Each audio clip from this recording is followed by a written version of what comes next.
Oke. Soal yang pertama, perawat Z, nurse izin sholat dulu, G, monggo Kak. Perawat Z melakukan pengkajian keperawatan komunitas di desa satu. Di desa I, didapatkan data sebagai berikut. Jumlah remajanya berarti 30 orang. Penggunaan waktu luang remaja dengan begadang ada 16 orang. Kebiasaan remaja yang kurang baik ada yang merokok, ada yang minum alkohol, ada yang merokok dan minum alkohol. Di sini penyakit yang diderita setelah 6 bulan terakhir itu ada TBC dan ISPA. Diagnosa keperawatan komunitas yang paling tepat untuk data di atas adalah apakah ketidakefektifan manajemen regimen terapeutik keluarga, ketidakefektifan pemeliharaan kesehatan, perilaku kesehatan cenderung beresiko, manajemen kesehatan tidak efektif, ataukah defisiensi kesehatan komunitas. Kira-kira yang mana, Kak? Monggo. Defisiensi kesehatan komunitas. Alasannya apa? Karena udah terjadi masalah, masalahnya lebih dari satu, faktor risikonya juga lebih dari satu. Oke, siap. Ada jawaban lain selain itu? Tadi kakak siapa suaranya itu tadi? Regita. Oke, Kak Regita. Ada yang lagi? Ada yang lain jawabannya? Ada yang berbeda selain ini? Jadi untuk yang teman-teman yang baru bergabung, izin saya menjelaskan terkait konsep pola pikir dari penentuan diagnosa komunitas ya. Makanya saya minta untuk ngambil kertas, akan saya jabarkan satu persatu. Gimana caranya? Sih, bentar. Waktunya coret-coret. Jadi, diagnosa komunitas itu dimulai dari pertanyaan seperti ini. Jadi kayak ada algoritmanya ya. Ini algoritma ala saya.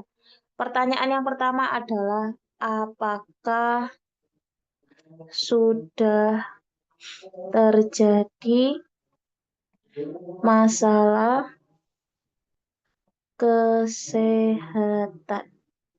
Pilihannya ada dua, iya atau tidak. Ayo yang orang-orang lama, kalau tidak diagnosa apa berarti? Perilaku kesehatan cenderung berisiko. Betul, perilaku kesehatan cenderung Perilaku berisiko.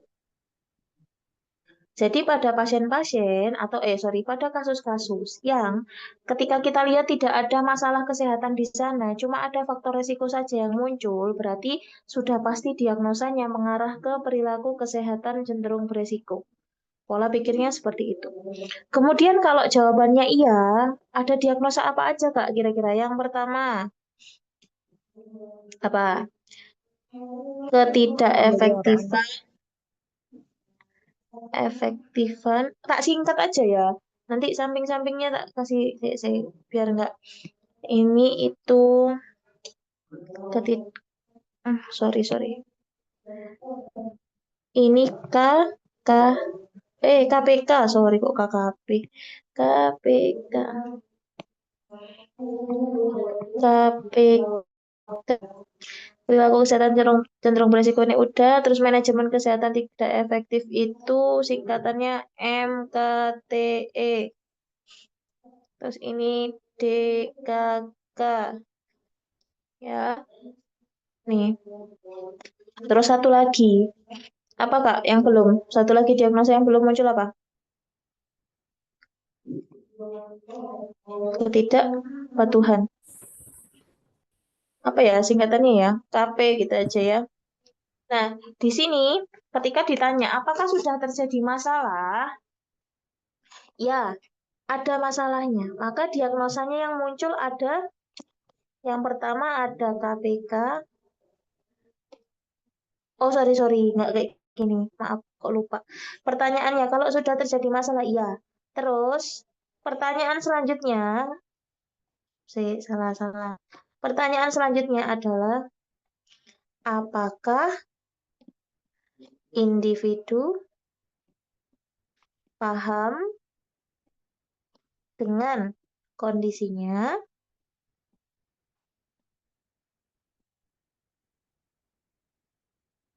Nah, ini kalau iya, ini bisa langsung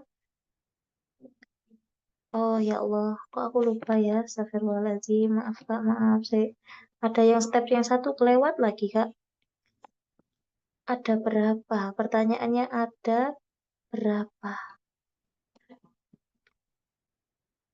Kalau lebih dari satu, diagnosanya apa Kak? Masalah kesehatan lebih dari satu?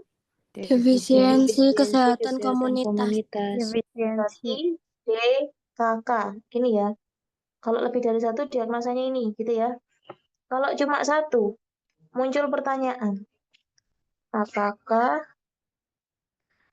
pasien paham dengan kondisinya? Kalau semisal tidak paham, apa diagnosanya? Ketidakefektifan Efektif pemeliharaan kesehatan. Oke, good. Berarti kalau tidak paham, diagnosanya adalah apa di sini singkatannya? KPK.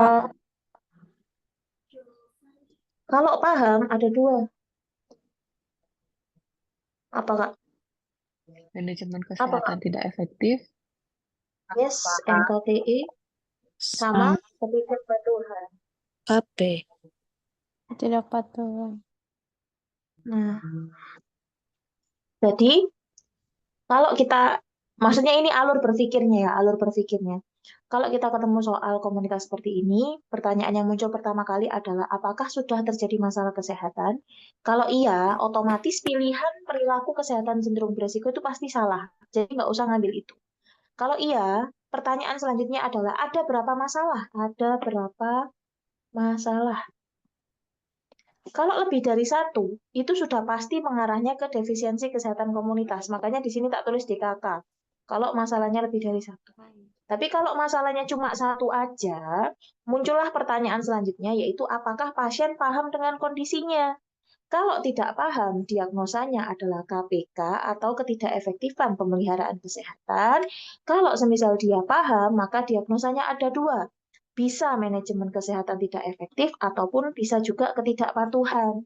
Begitu. Terus kapan Kak kita pakai manajemen kesehatan tidak efektif sama ketidakpatuhan? Mereka tuh bedanya di sini teman-teman. MKTE sama KP. Bedanya adalah MKTE itu ada hambatan dalam proses perawatan atau pengobatan. Contohnya hambatannya apa? Semisal puskesmasnya jauh dari rumah, atau semisal tidak ada yang mengantar, atau kalau semisal pasien-pasien dengan TB, dia tidak mau minum obat lagi dikarenakan obat-obatannya itu yang terlalu besar-besar, atau ada efek samping dari obat tersebut. Itu namanya ada hambatan dalam proses perawatan. Nah, kalau ketidakpatuhan ini kebalikannya, yang satu ada hambatan, berarti yang di sini tidak ada hambatan. Tidak ada hambatan tuh maksudnya gimana? Contohnya dia nggak mau minum obat gara-gara males. Males itu bukan hambatan teman-teman ya. Kecuali kalau dia nggak minum obatnya tuh gara-gara efek sampingnya yang mungkin tidak nyaman. Atau tadi mungkin obatnya terlalu besar. Itu baru masuknya ke manajemen kesehatan tidak efektif. Tapi kalau dia betul-betul tidak mau melakukan program pengobatan, walaupun tanpa ada hambatan, itu masuknya ke ketidakpatuhan. Seperti itu. Kira-kira konsep berpikir seperti ini yang saya ajarkan bisa dipahami, teman-teman? Bisa.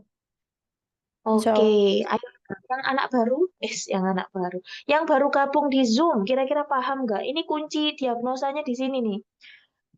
Nanti tak tak kasih tanda gejalanya masing-masing. Ini pola pikirnya dulu aja. Paham nggak? Bisa ya? Ini kalau mau di screenshot mandiri ya screenshotan, nek nggak mau ya tak screenshot no. Tapi aku kadang lupa nggak tak share di grup. Oke ya, ini konsepnya seperti ini. Oke. Terus sekarang tak tunjukkan Kak, sorry yang MKTE sama KP gimana penerapannya? Oke. MKTE atau manajemen kesehatan tidak efektif dengan ketidakpatuhan itu mereka itu kayak kembar tapi tak serupa. Kembarnya apa? Mereka tuh sama-sama tidak mau menjalankan program pengobatan. Cuma kalau MKTE atau manajemen kesehatan tidak efektif itu tidak melakukan program pengobatan itu karena ada hambatan dalam dalam prosesnya itu ada hambatan. Apa sih Kak hambatannya? Contohnya tadi, kalau semisal pasien-pasien dengan penyakit yang kronis ya, kayak hipertensi, diabetes mellitus yang harus kontrol bulanan, dia mau kontrol ini rumahnya jauh, atau dia mau kontrol nggak ada yang nganter, itu. Ya itu masuknya ke MKTE. Tapi Nas nggak jadi on cam. Enggak. Saya lagi sembunyi di gudang ini teman-teman. Tetanggaku ada hajatan. Nanti pasti habis ini dengar ada sound ya. Jadi nanti mohon maaf kalau ada suara sound. Kemudian kalau ketidakpatuhan itu saat prosesnya ya, saat proses pengobatannya itu tidak ada hambatan sama sekali. Maksudnya ya mulus-mulus aja ya, dia ada yang nganterin ke puskesmasnya. Kemudian jarak puskesmas dengan rumah ya deket, obat-obatan juga tersedia, tapi dia nggak mau minum itu karena permasalahan internalnya dia, yaitu mungkin dia males, atau ogah-ogahan, atau mungkin dia sudah merasa sehat atau sudah merasa sembuh. Itu masuknya di diagnosa ketidakpatuhan. Gitu. Kira-kira bisa dipahami? Ayo, yang paham katakan paham, yang belum bilang belum. Karena ini awal modal teman-teman lulus komunitas tuh dari diagnosanya. Ya, diagnosa ini dasar sekali sebelum yang lain-lainnya ya. Karena di komunitas itu tidak ada ilmu pakemnya. Maksudnya ini jawabannya harus ini, enggak. Tapi teman-teman harus paham konsep ini. Nanti kalau ketemu soal yang berupa-rupa warnanya, nanti teman-teman paham, oh ini sudah terjadi masalah kesehatan. Ada berapa masalah? Oh, masalahnya ada satu. Ini ya, buat yang baru masuk aku ulang sekali lagi ya kakak ya. Jadi untuk konsep diagnosa keperawatan itu ada alur berpikirnya. Oke, ini tak jelaskan ya. Ini alur berpikir. Alur berpikir untuk diagnosa berpikir. Nah, jadi kalau kita ketemu soal yang seperti ini, teman-teman tinggal lihat apakah sudah terjadi masalah kesehatan. Contohnya masalah kesehatan itu misal ada TBCK, ada ISPAK. Kalau sudah, kalau belum terjadi masalah, tinggal kita lihat kalau belum terjadi masalah ini berarti diagnosanya adalah perilaku kesehatan cenderung beresiko karena belum terjadi masalah. Kalau sudah terjadi masalah, pertanyaan selanjutnya adalah berapa masalah yang muncul? Kalau cuma satu, itu bisa ada optionnya ada dua. Kalau semisal masalahnya cuma satu, ini ya di sini nih. Kalau permasalahan kesehatannya cuma satu, ada muncul pertanyaan baru. Apakah pasien yang bermasalah itu paham dengan kondisinya? Ada dua option pasti ya, ada paham dan tidak paham. Kalau tidak paham, itu diagnosanya di ketidakefektifan pemeliharaan kesehatan. Maksudnya tidak paham itu gimana? Semisal dia ini pasien hipertensi, harus minum obat rutin, tapi dia itu tidak mau minum obat karena ya tidak ada edukasi. Akhirnya dia nggak tahu kalau minum obatnya itu harus diminum setiap hari. Itu berarti ketidakefektifan pemeliharaan kesehatan. Kemudian kalau semisal pasiennya paham, ya, kalau semisal pasiennya paham dengan kondisinya, aku tahu kok aku harus minum obat setiap hari, tapi kenapa nggak diminum? Nah, itu diagnosanya ada dua, yaitu MKTE atau manajemen kesehatan tidak efektif, atau bisa juga masuk ke KP atau ketidakpatuhan. Nah, MKTE sama ketidakpatuhan ini ada perbedaannya. Perbedaannya adalah kalau MKTE itu dia tidak menjalankan program pengobatan dikarenakan ada hambatan dalam proses perawatan atau pengobatannya. Contohnya tadi, kalau mau nebus obat berulang untuk pasien-pasien TBC, jarak ke puskesmasnya jauh. Atau kalau mau minum obat-obatan untuk TBC yang cenderung besar-besar itu, dia itu males ya karena memang susah untuk ditelan. Atau efek samping obatnya yang kurang nyaman. Itu masuknya di manajemen kesehatan tidak efektif. Tapi kalau dalam proses perawatannya tidak ada hambatan, tidak ada efek samping, puskesmasnya deket, obat-obatan tersedia, tapi dia tidak mau minum obat karena dia sudah merasa sehat, itu berarti masuknya di ketidakpatuhan. Atau dia ini tidak patuh dalam menjalankan terapeutik yang sudah direncanakan oleh dokter dan pemberi asuhan keperawatan lainnya. Seperti itu. Oke, terus gimana Kak kalau semisal masalahnya lebih dari satu? Malah gampang. Masalah dari satu polanya ya wis pasti defisiensi kesehatan komunitas atau defisit kesehatan komunitas karena masalahnya lebih dari satu. Seperti itu. Kira-kira yang baru masuk bisa dipahami alur berpikirnya? Bisa dipahami? Ini kenapa tak singkat-singkat, nggak muat kalau tak tulis. Tulisanku malah jelek nanti ya. Kira-kira bisa dipahami? Ayo, bilang Rek. Bisa Bisa, nggak? harus. Bisa. Bisa, Nurse. Oke. Siap. Lanjut ya, berarti ini tak hapus. Sekarang, teman-teman tak jelaskan satu persatu diagnosanya. Nah, di sini, ini abaikan, karena ini bukan masuk di komunitas. Ini nanti ada waktunya dulu di keluarga. Jadi malam hari ini, jelasnya dikosongin, fokus untuk masuk materi di komunitasnya.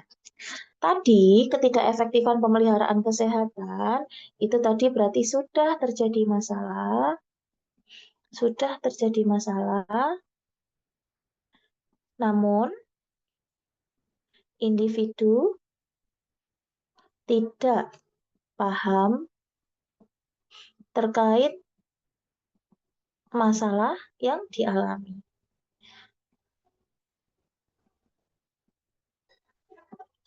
Kemudian perilaku kesehatan cenderung beresiko itu belum terjadi masalah. Namun perilaku yang dilakukan maladaptif. Contohnya gimana kalau perilaku kesehatan cenderung beresiko? Contohnya seperti ini. Teman-teman ini sampai sekarang mungkin ya pada pecinta pedas. Belum kena mah nih, belum kena gastritis. Makan pedas terus tiap hari. Kalau makan seblak, kalau nggak level 10 nggak nampol. Wah, tiap hari kayak gitu.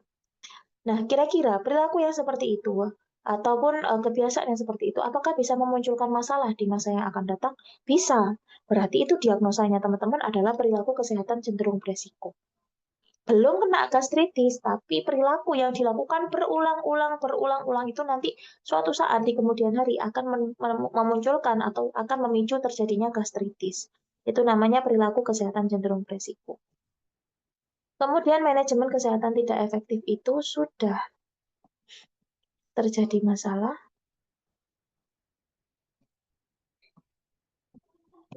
pasien atau komunitas paham dengan masalah yang dialami,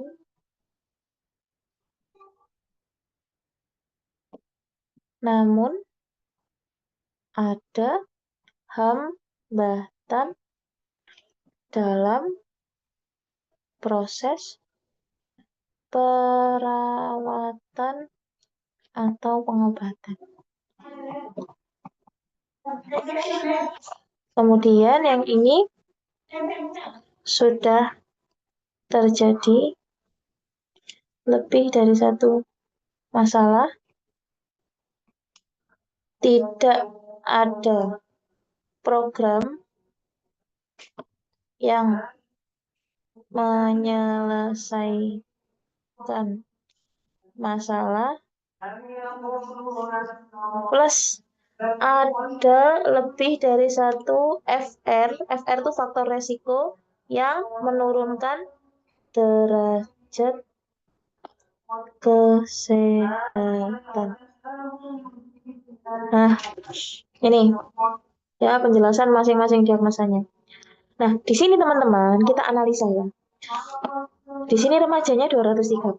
Penggunaan waktu luang remaja begadang 16 orang. Kebiasaan remaja yang kurang baik ada merokok, ada minum alkohol 1,7.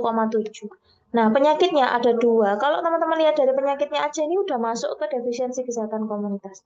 Nah, di sini pertanyaannya, apakah di sini ada faktor resiko yang bisa menurunkan derajat kesehatan? Ada.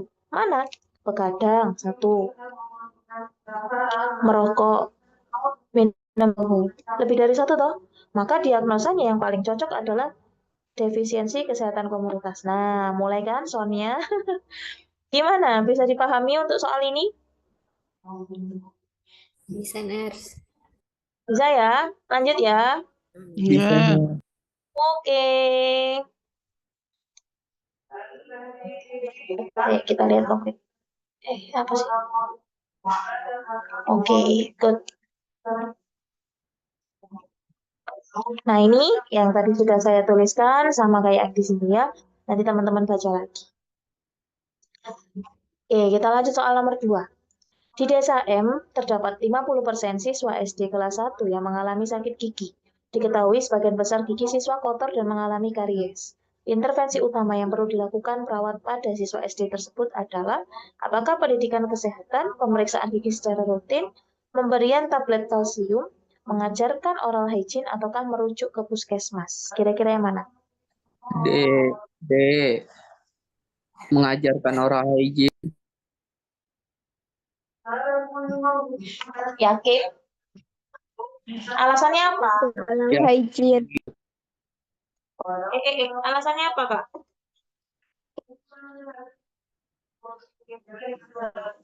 Alasannya? Sudah ada masalah. Apa, Kak? Karena sudah terjadi masalah. Karena sudah terjadi masalah. Terus? Ayo, alasannya apa? Sebagian besar gigi siswa kotor dan mengalami karies gigi. Terus? 50% dari Ya, siswa. kenapa diajarkan oral hygiene? Kenapa nggak dirujuk ke puskesmas gitu?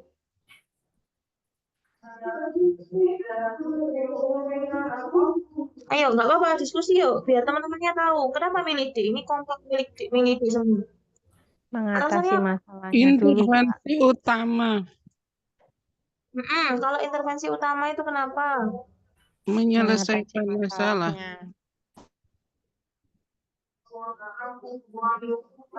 Karena sudah 50%. Loh, kok hilang sih? Cek bentar-bentar, Kak. Ayo, tadi udah hafal soalnya ya. Kenapa? Kenapa, Kak? Untuk menyelesaikan masalah, Kak. Karena masalahnya karies dan sakit gigi. Terus? Mengajarkan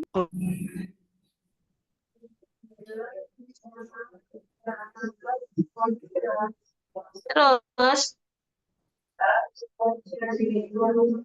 Karena cek Kak Yo ini mana lagi? Aku kesel deh resumenya kayak gini. Ayo, alasannya apa, ayo? Nurse kok nggak ada share screen-nya, Nurse. Iya, cek bentar Kak, ini tak cariin dulu. Hilang neh. Oke. Nih, muncul lagi ya. Muncul enggak? Udah muncul, Muncul. Nurse. sudah. Oke. Nah, di sini karena sudah terjadi 50%, sudah sakit gigi, ternyata giginya pas waktu diperiksa itu kotor dan karies gigi. Maka yang paling tepat dilakukan adalah betul, yaitu mengajarkan oral hygiene. Kenapa oral hygiene ini bisa membersihkan gigi siswa yang kotor.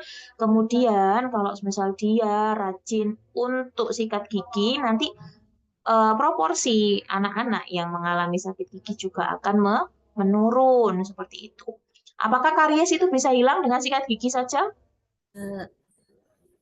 Tidak, ya. Tidak bisa hilang karena dengan sikat gigi saja. Tapi sikat gigi atau oral hygiene ini bertujuan tadi mencegah agar kariesnya tidak semakin tambah banyak dan pasiennya itu nanti yang mengalami sakit gigi prevalensinya bisa menurun. Seperti itu. Ya. Kenapa di sini tidak dilakukan rujukan ke puskesmas, Kak? Ada yang tahu? Kenapa kira-kira? Intervensi utama untuk pemecahan masalah untuk gigi siswa yang kotor itu kita berikan oral hygiene dulu, mengajarkan oral hygiene dulu, baru kemudian kalau misalnya tidak ada perbaikan untuk karies kan memang tidak bisa dihindari dengan oral hygiene, akhirnya nanti bisa dirujuk ke puskesmas seperti itu. Oke, betul. Salah satunya adalah kenapa nggak perlu dirujuk ke puskesmas ya? Ini masih bisa kita tangani sendiri gitu ya. Tidak ada kegawat daruratan yang harus dilakukan rujukan ke puskesmas seperti itu. Alasannya itu. Jawabannya D, mengajarkan oral hygiene karena masih bisa kita tangani sendiri dengan harapan oral hygiene tadi bisa membersihkan gigi-gigi siswa yang kotor dan bisa menurunkan prevalensi kejadian sakit gigi di siswa di kelas 1. Oke, good. Lanjut. Berdasarkan hasil pengkajian terhadap suatu posbindu ditemukan data sebanyak 6% dari 58 lansia mengalami hipertensi. Selanjutnya, perawat mengajarkan pada lansia untuk relaksasi nafas dalam untuk menurunkan ketegangan sehingga diharapkan tekanan darahnya menjadi stabil. Peran perawat yang dilakukan pada kegiatan tersebut apa? Edukat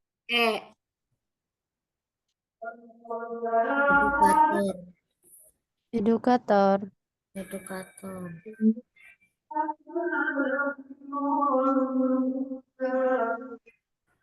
Ayo, alasannya apa? Mana datanya? Datanya mana, Kak? Ayo nggak apa-apa, Kak. Kita ngobrol. Datanya gimana?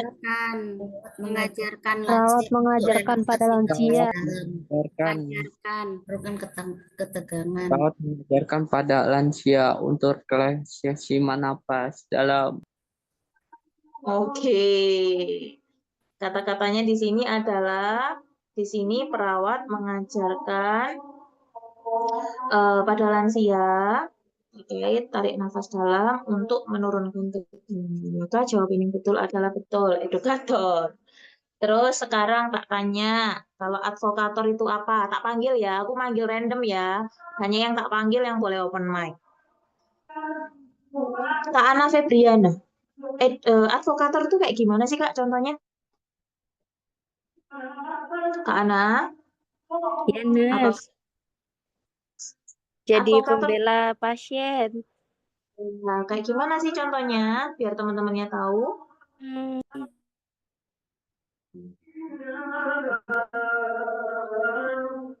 Ayo, gimana?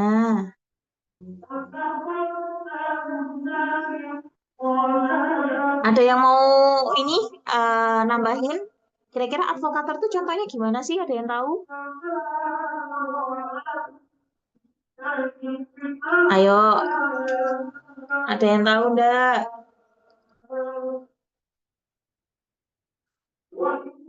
Jadi advokator tuh betul sekali adalah membela hak-hak pasien. Contohnya, misal teman-teman. Putus-putus. Halo? Halo, Kak? Jelas suara saya? Jelas, nah. Oke, jadi advokator itu contohnya kalau semisal kakak ini ditempatkan di sebuah klinik perusahaan. Nah, di situ beberapa karyawan itu masih belum punya kayak BPJS Ketenagakerjaan dan BPJS Kesehatan. Nah, teman-teman di situ membantu karyawan yang belum mendapatkan BPJS itu untuk bisa mendapatkan BPJS yang difasilitasi oleh perusahaan. Itu namanya advokator. Atau semisal teman ini ditempatkan di lingkungan yang dekat dengan pabrik yang ada limbahnya, misal limbah kopi, dan itu mencemari lingkungan di sekitar teman-teman bekerja. Akhirnya teman-teman mengadvokasi atau membela hak-hak pasien kita ya atau komunitas kita agar lingkungannya tetap tidak tercemar ya dengan cara yaitu ngobrol sama pihak perusahaannya gimana cara untuk tata laksana pengolahan limbahnya biar limbahnya itu enggak ada impact ataupun ada efek ke lingkungan di sekitarnya. Itu namanya advokator. Intinya membela hak-hak klien. Kalau kolaborator itu berarti berkolaborasi. Kenapa? Ya lagi-lagi perawat itu tidak bisa bekerja secara sendiri, membutuhkan bantuan teman-teman sejawat yang lainnya seperti itu. Kemudian role model. Role model itu apa, Kak? Contoh yang baik. Maksudnya contoh yang baik itu gimana? Ya kalau semisal kita nih, yang cowok nih yang bilang, Pak nggak boleh ngerokok, jangan ngerokok juga. Kalau bilangnya nggak boleh ngerokok, tapi situ ngerokok ya sama aja. Itu berarti bukan role model. Atau contohnya lagi, Yang perempuan, Bu, makannya jangan telat. Oh iya, nyuruh pasiennya makan jangan telat, tapi yang nyuruh juga makannya telat. Itu berarti bukan role model. Berarti role model itu adalah orang yang mengedukasi atau orang yang bisa memberikan contoh yang baik, dan di situ juga dia menerapkan apa yang sudah dia ajarkan. Itu role model. Kemudian pemberi perawatan atau caregiver ya. Kalau caregiver itu berarti pemberi perawatan secara langsung. Contohnya ya kita membantu untuk memasang NGT, masang infus, mandiin, rawat luka, ataupun tindakan-tindakan yang kita lakukan kepada pasien secara langsung, itu namanya pemberi perawatan atau caregiver. Terus ada fasilitator. Fasilitator ada yang tahu? Siap, habis ini tak bahas ya. Sekarang fasilitator dulu. Ada yang tahu fasilitator itu apa? Fasilitator itu kayak ngebantu keluarga kayak menghadapi apa kendalanya untuk biar derajat kesehatannya meningkat gitu. Oke, siap. Saya jawab habis azan ya. Izin istirahat azan dulu sebentar ya, Kak.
Bentar, Kak, azan.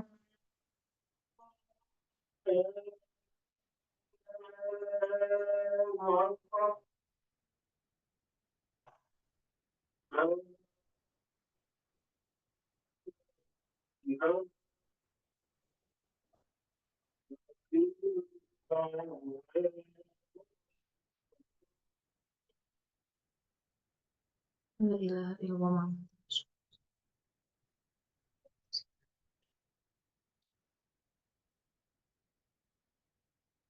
Amin, amin ya rabbal alamin. Oke, kita lanjut ya. Mohon maaf, ada selingan azan. Jadi, tadi sampai di fasilitator. Nah, fasilitator itu apa? Fasilitator itu adalah peran kita sebagai perawat memfasilitasi dalam mempermudah klien kita atau komunitas ataupun pasien kita untuk mengakses layanan kesehatan. Ya, contohnya kalau semisal nih pasiennya mau ke IGD, dia demam, sudah 3 hari naik turun, nggak sembuh-sembuh ini anaknya ceritanya. Kalau semisal nyampe di IGD, biasanya kalau semisal hasil labnya itu masih bagus, terus meskipun anaknya agak lemes tapi kondisinya masih bagus, biasanya suruh pulang.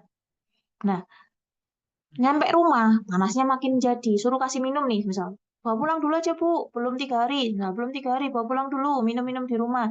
Padahal ngasih minum anak kecil itu susah banget kalau lagi sakit kayak gitu. Nggak semudah orang dewasa. Makanya ibunya di rumah pusing, anaknya nggak mau makan, nggak mau minum, makin lemes. Akhirnya fungsi kita sebagai perawat komunitas, ya biasanya kalau kita kenalnya tuh bidan desa ya. Kalau di sini ada bidan desa. Nah, itu tuh adalah memfasilitasi. Kita bantu untuk nganterin dia ke rumah sakit. Kita yang lobby, kita yang bilang ke pihak rumah sakitnya, ini di rumah seperti ini, seperti ini, seperti ini. Kalau tidak segera ditangani, nanti anaknya dehidrasi. Nah, itu kayak gitu tuh namanya fasilitator. Biar nanti itu klien kita lebih dipermudah dalam mengakses layanan kesehatan. Kemudian yang tadi ditanyakan adalah konselor. Kalau konselor itu bukan mirip advokat, Kak. Konselor itu miripnya sama edukator, karena sama-sama kayak memberikan edukasi. Cuma bedanya edukator sama konselor adalah kalau edukator itu biasanya edukasi yang dilakukan itu skalanya lebih besar atau hal-hal yang dibahas itu lebih general atau umum, yang diedukasi itu lebih umum. Tapi kalau konselor itu dia itu pembahasannya lebih dalam. Semisal terkait diabetes mellitus ya. Kalau semisal kita ngajarin menu pada pasien dengan diabetes mellitus ya sudah sampai di situ saja.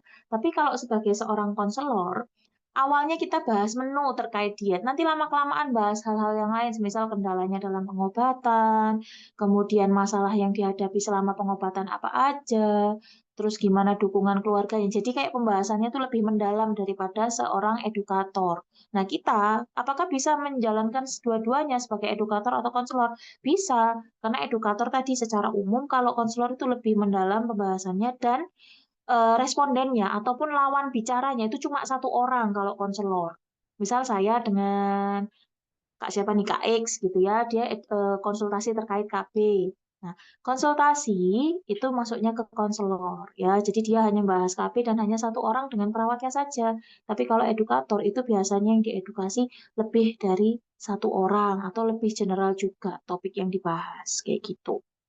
Kemudian ada fungsi lain itu sebagai koordinator. Nah, koordinator itu apa? Kalau sebagai koordinator itu misal terjadi sebuah KLB ya, KLB di lingkungan kita atau kejadian luar biasa di lingkungan tempat kita bekerja.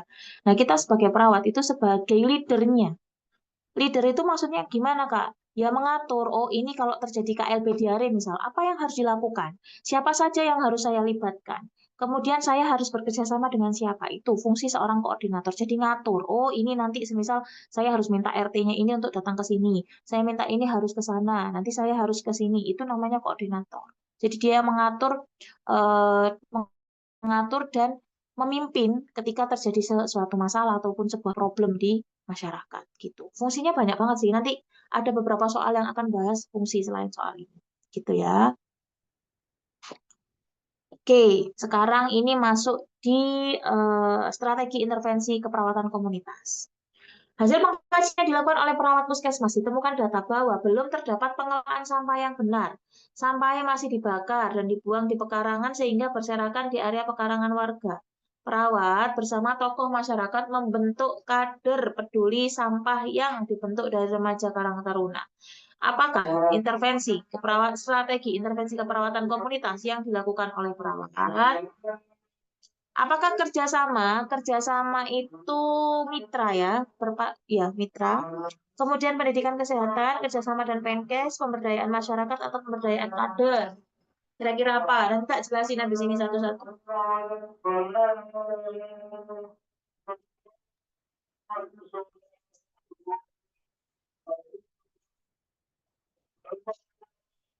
Pemberdayaan masyarakat, Nas. Alasannya apa? Masyarakat Tokoh membentuk masyarakat kader. membentuk kader. D. Jadi, strategi intervensi keperawatan komunitas itu sebetulnya ada beberapa yang nggak masuk di sini. Bentar ya, tak tulis tahu. Jadi, strateginya itu ada yang pulpen mana ya? Oh, nggak ada.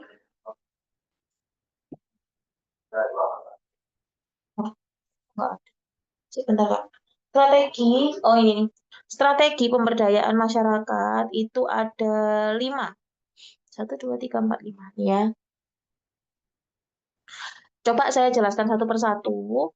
Jadi ada proses kelompok, bina suasana, kemitraan, pendidikan kesehatan, dan pemberdayaan masyarakat.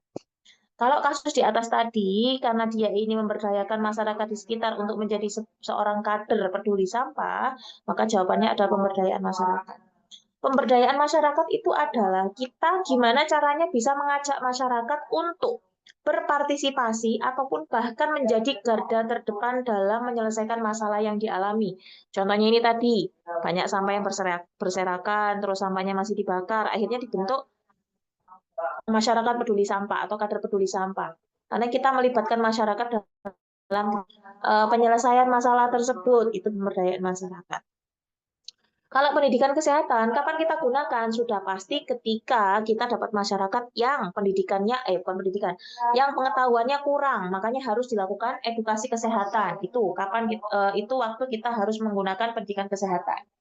Kemudian kapan kita menggunakan kemitraan? Ini adalah menjalin kerjasama dengan instansi terkait agar program yang dilakukan terlaksana. Kapan dilakukan? Biasanya kalau kemitraan itu dilakukan kalau kita itu kekurangan sumber daya, baik secara sumber daya manusianya ataupun secara keuangannya, itu kita bermitra. Contohnya gimana? Semisal aku mau bikin pengobatan gratis setiap sebulan sekali, tapi saya cuma sendiri nih jadi perawat di desa tersebut, maka kita tinggal bikin proposal, kita minta kerjasama misal sama Dompet Duafa, ACT, mereka datengin nih nakes-nakes, terus obat-obatannya juga, terus kita cuma tinggal sediain masyarakat dan tempatnya saja, itu namanya kemitraan. Nah, di kemitraan itu harus sama-sama saling untung, nggak boleh ada yang dirugikan.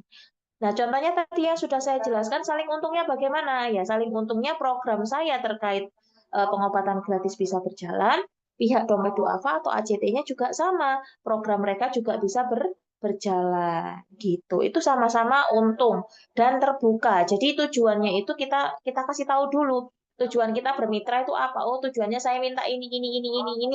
Terus pihak yang diajak juga harus jelas. Tujuannya dia mau bermitra dengan saya itu apa. Jadi betul-betul saling terbuka, nggak boleh ada yang ditutup-tutupi. Kemudian ada proses kelompok. Proses kelompok itu adalah membentuk sebuah program baru yang di komunitas tersebut itu belum ada. Contohnya semisal kita ini ditempatkan di lingkungan yang anak stuntingnya tuh banyak sekali. Akhirnya kita bentuk sebuah kelompok ibu dengan anak stunting. Tujuannya apa? Kita bikinin grup WA. Tujuannya apa? Biar orang-orang yang ada di dalam situ itu tidak merasa kalau apa yang dia alami itu hanya dia sendirian. Hanya dia sendiri yang mengalaminya, tidak. Makanya dibentuk sebuah kelompok grup itu untuk saling menyemangati, saling memotivasi, kemudian saling berbagi informasi. Itu tujuan dari proses kelompok. Atau semisal, kalau kita ditempatkan di desa yang di situ angka hipertensinya tinggi, terus belum ada kelompok senam. Nah, akhirnya kita bikinin tuh kelompok senam lansia, misal kayak gitu. Masukin semua nomor-nomornya orang-orang lansia di grup, akhirnya kita bikinin program yang terjadwal. Nah, kelompok yang dibuat atau proses kelompok yang kita buat tadi tujuannya untuk memotivasi agar lansia yang biasanya males-malesan nggak mau senam jadi ikutan senam karena banyak temennya, ataupun semisal yang males-malesan ikut posbindu jadi ikut. Itu namanya proses kelompok. Jadi kita membentuk sebuah program yang belum pernah ada sebelumnya di lingkungan tersebut dengan tujuan program tersebut adalah untuk self-help group atau saling membantu satu sama lain untuk anggota yang ada di dalam grup. Itu namanya proses kelompok. Kemudian ada bina suasana. Nah, bina suasana itu kalau pengertiannya adalah menganjurkan masyarakat untuk mengarahkan atau melakukan perilaku kesehatan yang sudah ditetapkan. Ah, pusing Kak. Gimana cara simpelnya? Intinya, bina suasana itu gimana caranya masyarakat itu mau ikut apa yang sudah kita ajarkan. Mau melaksanakan apa yang sudah kita ajarkan. Loh, terus caranya gimana Kak? Biar mereka itu mau. Nah, contohnya seperti ini. Kalau semisal kita itu ditempatkan di lingkungan yang dekat dengan pabrik yang ada polusi udaranya. Awalnya kita udah bilang, Pak, Bu, ini harus pakai masker kalau keluar rumah. Kalau tidak, nanti kena ISPA. Nggak percaya nih, nggak kenapa-kenapa. Toh saya di sini juga biasa aja, nggak pakai masker, nggak pernah batuk pilek. Awalnya begitu. Terus apa yang harus kita lakukan? Kita jangan menyerah. Kita bikinin poster, tempel di ujung-ujung kampung. Kemudian kita bikin broadcast yang kita sebar di grup apa? Di grup RT RW. Kemudian kalau semisal ada acara-acara yang bareng-bareng sama ibu-ibu tahlilan, itu juga bisa kita manfaatkan. Dengan cara apa? Ya kita kasih tahu, ternyata kalau nggak pakai masker itu bisa berbahaya. Nanti sudah kita tunjukkan juga, ternyata dalam 1 bulan ini berapa orang yang ke puskesmas sakit gara-gara batuk pilek itu. Jadi awalnya itu dia nggak mau, lama-kelamaan kalau kita paparkan dengan data ataupun dengan media yang istilahnya itu bisa mengkomunikasikan tujuan kita, nanti lama-kelamaan dia ikutan.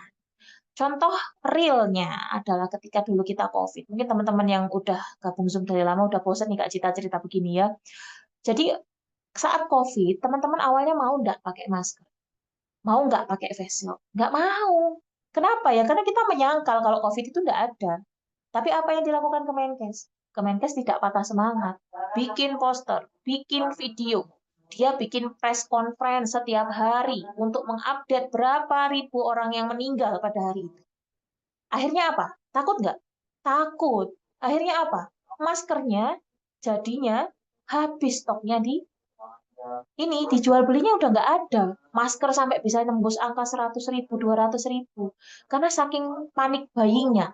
Berarti bina suasana yang dilakukan oleh Kemenkes itu berhasil.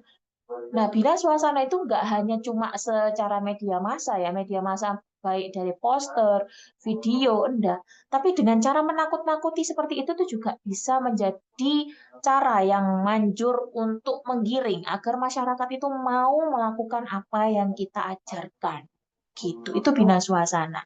Nah, teman-teman kalau ketemu soal yang seperti ini, teman-teman pahami saja kuncinya.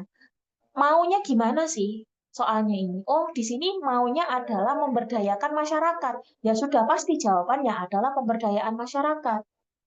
Kalau semisal soalnya ini arahnya adalah warganya ini pendidikannya atau pengetahuannya kurang, ya berarti harus dilakukan pendidikan kesehatan untuk meningkatkan derajat pengetahuannya. Oke. Kemudian kalau semisal di soalnya ini mengarah ke ini mau bikin program, mau menjalankan program, tapi sumber dayanya kurang. Atau mungkin ekonominya kurang, ekonominya nggak bisa mencukupi kalau mau bikin program. Berarti sudah pasti kemitraan. Gitu.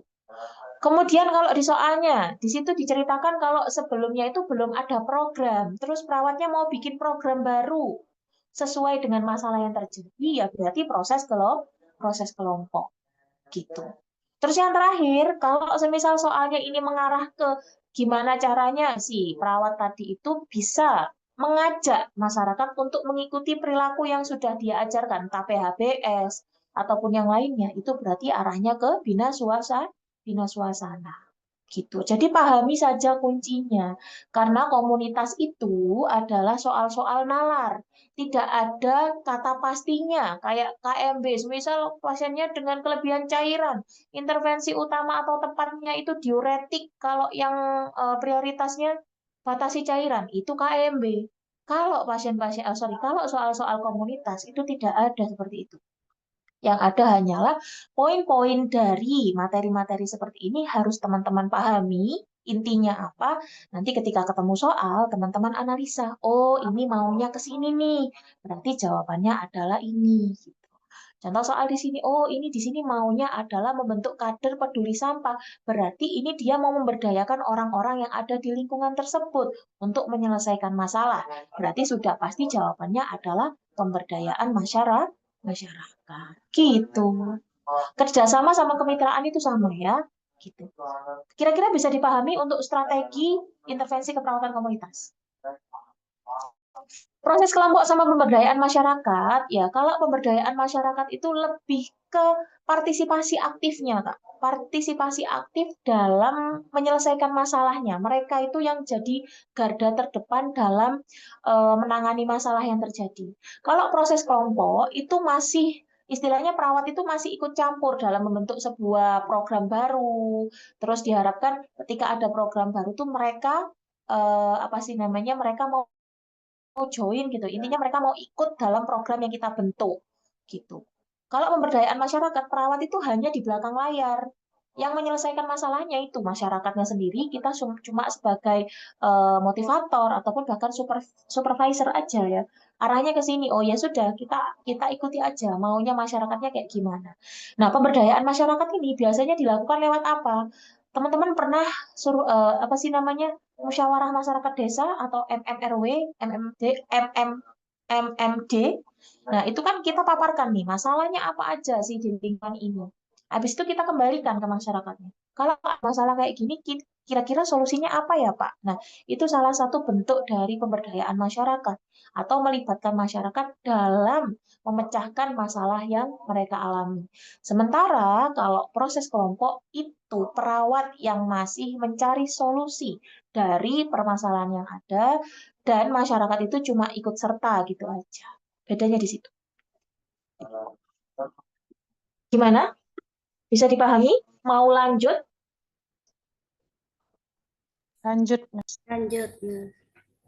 Nah, sekarang diagnosa lagi. Saat kunjungan rumah, didapat seorang laki-laki berusia 67 tahun, mengeluh bagian ekstremitas atas dan bawah sebelah kanan terasa kebas sejak 1 minggu yang lalu. Klien sudah pernah berobat ke pelayanan kesehatan dan didiagnosa hipertensi sejak 3 tahun yang lalu. Klien mengatakan malas minum obat, tidak bisa berhenti merokok karena merokok merupakan kebutuhannya, dan klien juga mengatakan tidak suka berolahraga. Pada pemeriksaan didapatkan tekanan darahnya 170/90, nadi 100, RR 22, suhu 37. Apakah diagnosa keperawatan yang utama pada pasien di atas? Kira-kira apa? Tidak Tuhan. Alasannya apa? Ayo, alasannya apa? Alasannya, klien mengatakan malas minum obat. Berarti ada hambatan atau tidak? Tidak ada hambatan. Oke. Jawabannya adalah E, yaitu ketidakpatuhan, karena tadi di sini disebutkan pasiennya ini sudah terjadi masalah tapi tidak mau melakukan program pengobatan walau tidak ada hambatan. Karena dia malas minum obat, nggak mau berhenti merokok, kayak gitu ya. Betul, jawabannya adalah E. Kita lanjut. Loh kan kalau sudah tahu kata kuncinya, gampang nentuin diagnosanya. Lanjut nomor 6. Ayo baca dulu, Kak.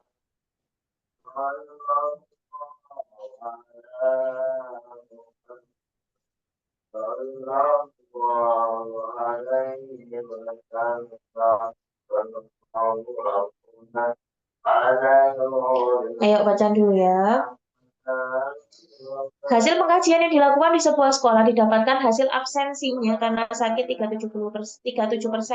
63% siswa mencuci tangan dengan menggunakan sabun, pertumbuhan siswa tidak sesuai dengan golongan usia 44%, 33% siswa tidak mengkonsumsi buah dan sayur sesuai porsi yang dianjurkan, kemudian 42% siswa melakukan aktivitas fisik, hasil pengamatan 50% siswa yang membeli jajanan tidak sehat. Apakah intervensi keperawatan yang tepat pada kasus di atas?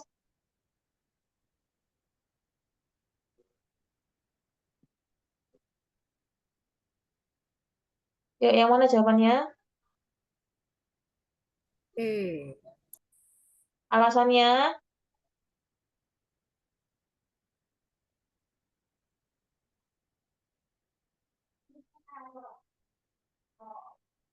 Alasannya apa, Kak?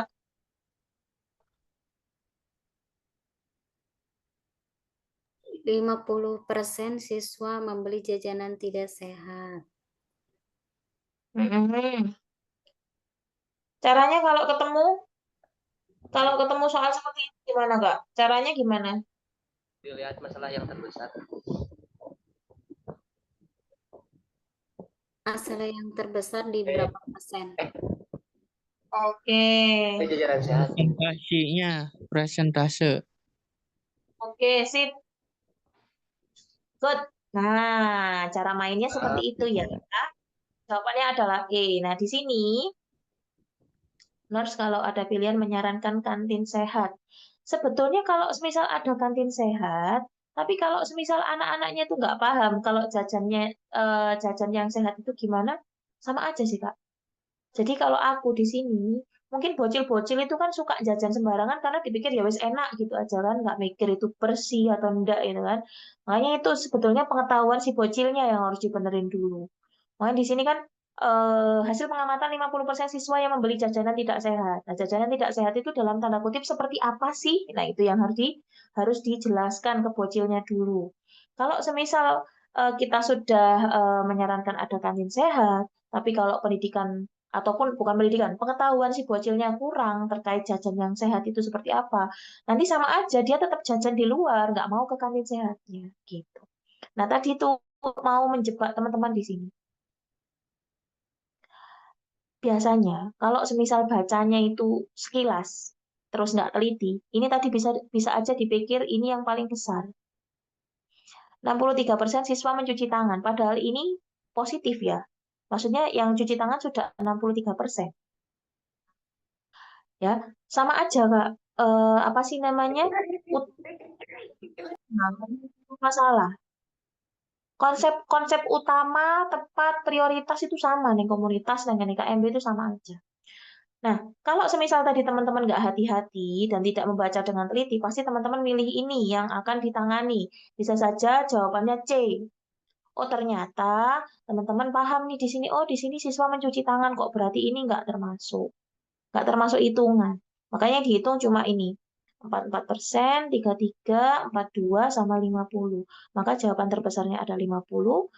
Maka di sini yang paling tepat adalah diberikan pendidikan kesehatan jajanan yang sehat itu seperti apa. Tadi tipsnya adalah cari tahu dulu mana prosentase yang paling besar ya. Prosentase yang paling besar yang mana, kemudian intervensinya sesuaikan dengan permasalahan yang paling besar itu tadi, triknya. Nah, kalau semisal ada yang besar seperti ini tadi ada 50 sama 63, iya betul. Kalau yang kita ditanyakan intervensi keperawatan yang tepat, berarti kan harus mengintervensi masalah. Berarti prosentase yang negatif atau prosentasi masalah yang terjadinya, Kak ya. Kalau yang ini kan prosentase yang positif, makanya nggak ikut hitungan. Kalau yang ini kan negatif, gitu. Oke, triknya seperti itu. Nah, ya trik cari permasalahan yang prosentase besar atau yang prosentase negatifnya ya. Prosentase negatif. Negatif. Oke. Paham ya, Kak ya? Gampang. Oke, terus lanjut. Nomor 7. Nurse L mengajarkan terkait senam kaki diabetik pada lansia di sebuah desa. Di akhir sesi keperawatan, perawat ini mengamati respon lansia saat diminta untuk mengulang kembali gerakan senam kaki tersebut. Ada yang terlihat gembira dan ada yang cenderung apatis diam saja. Apakah evaluasi hasil yang ada di dalam kasus di atas?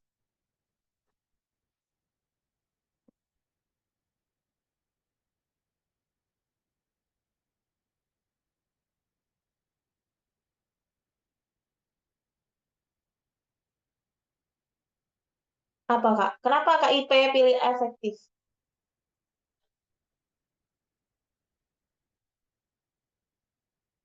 Kenapa pilih efektif? Kak Endang, kenapa pilih efektif? Alasannya apa?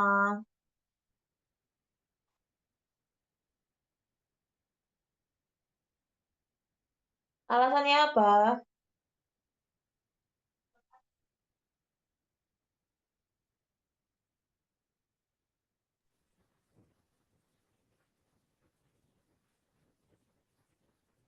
Status emosionalnya, Kak. Ada jawaban yang lain nggak?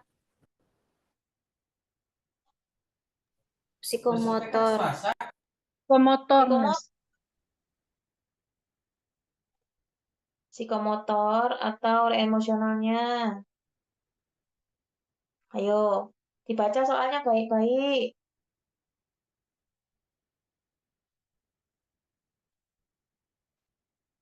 Ayo, Kak. Kira-kira yang mana, Kak? Afektif ya. Psikomotor. Afektif. Karena diminta Soalnya untuk mengulang kembali gerakan senam. Ayo, dibaca baik-baik soalnya.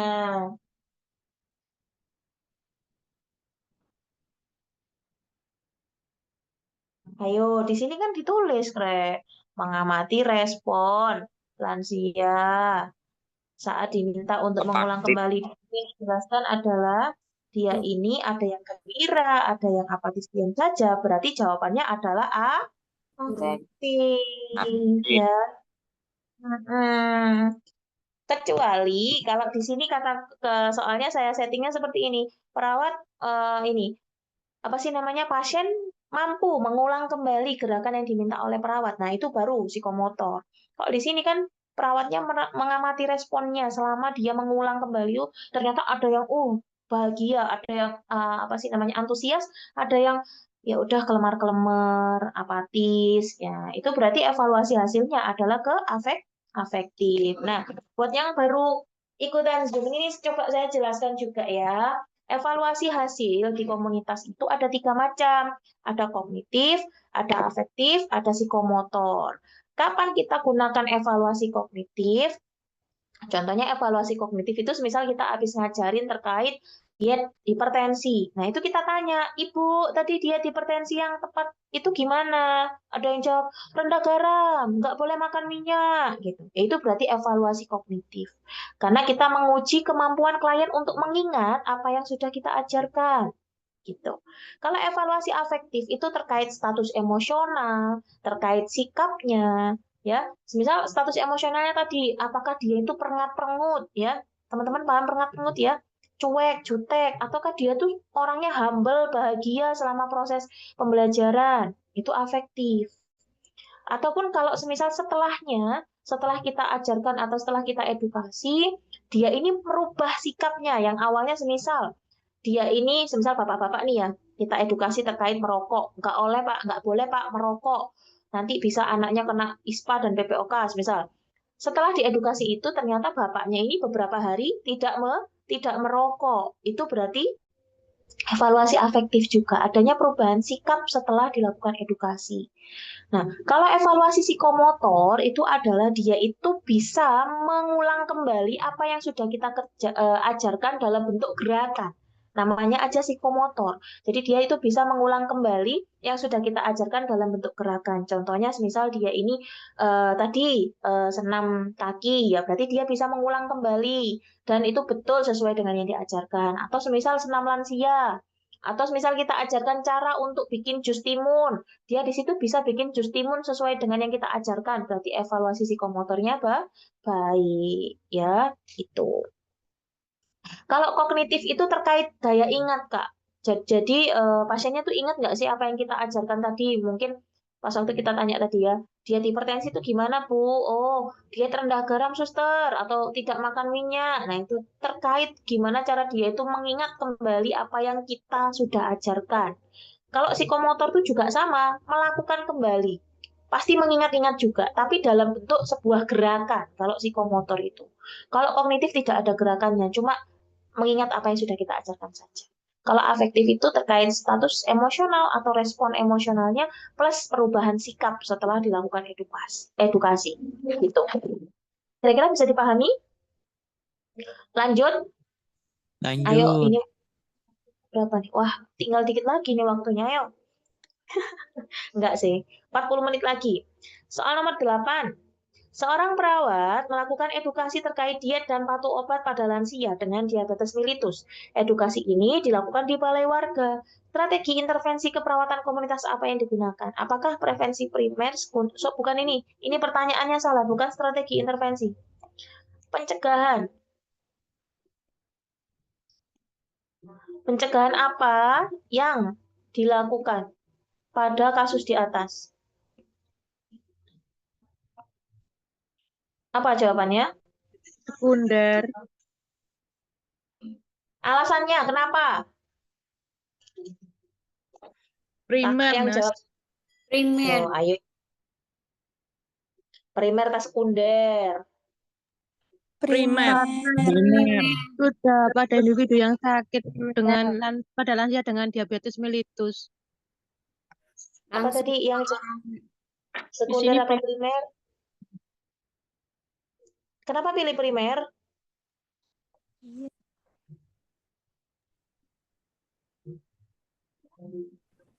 Ayo, ditujukan pada lansia dengan DM. Melakukan edukasi, Nas. edukasi itu alasannya. Ayo, yang benar. Ayo, yang sudah tak ajarin. Primer, sekunder, tersier. Ayo, gimana itu konsepnya? Ayo. Ayo. Bedanya di mana? Karena edukasinya dilakukan di balai warga secara berkelompok. Ayo, ayo, ayo, ayo, ayo. Sekunder karena sudah terkena DM. Langsung oleh perawatnya diberikan edukasinya. Jadi gini ya. Oke, saya luruskan yang meeting sedikit. Primer itu dilakukan pada individu yang apa? Sehat. Individu sehat. Kalau sekunder, Sudah terjadi penyakit. Berpotensi atau rentan. Tersier berarti. tersier apa? Rehabilitasi Rehabilitasi. sakit sudah pasca sakit. Oke, sekarang pertanyaan saya adalah, di sini itu masuk kemana, Kakak?